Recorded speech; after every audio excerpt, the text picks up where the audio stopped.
Good morning, everybody.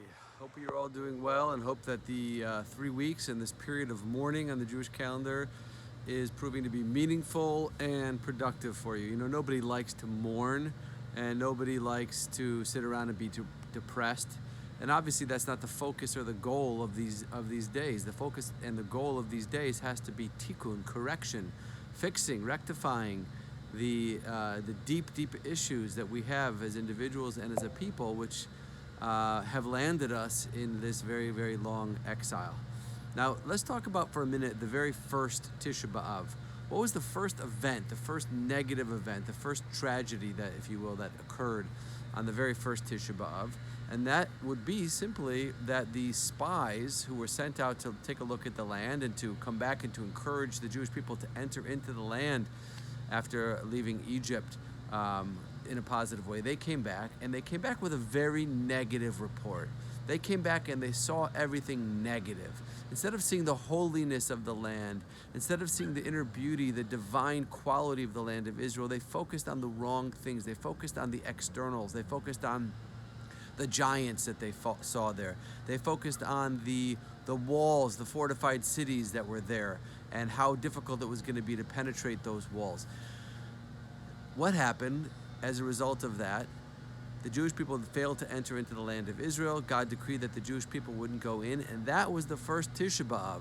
And ever since that Tisha B'Av, that day has been a terrible day of tragedy and calamity. What was the core issue over there? The core issue was that they failed to look at things in a deeper way. They only saw the surface. They only saw the external. They only saw how things appeared on the outside. They didn't look more intensely, more deeply with spiritual eyes, with a spiritual Torah focus.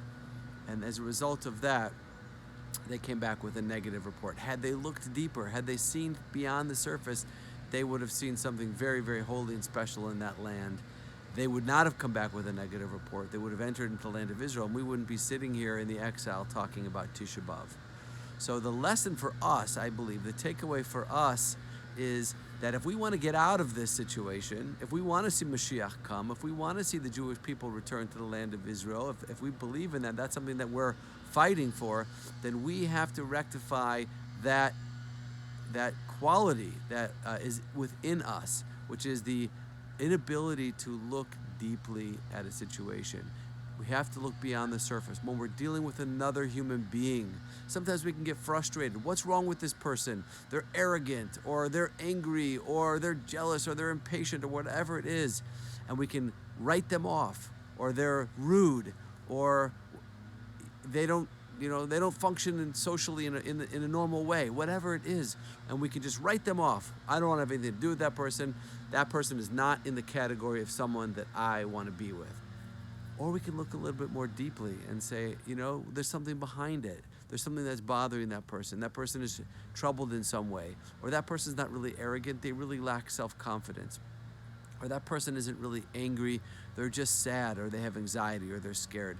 If we can look more deeply into our human relationships, our interpersonal relationships, and don't just accept things on the surface, and don't just accept this is the way you are, but know that each and every one of us has a divine soul within us. We've got a spark of godliness in us, and it's our job to look more deeply and see that godliness and that holiness within every other single person. And if we can do that, then we are fixing the sin of the spies. We are rectifying. We are creating a tikkun and fixing that which our ancestors, the problem with our ancestors created. And if we do that, we will see the rewards. We'll all go back to where we belong. This bitter, long exile will end, and we'll see the coming of Mashiach. So that's a thought today, something to be focusing on during these days of mourning, so that these days are not just sad days, but these are positive, constructive days. Let's use them that way.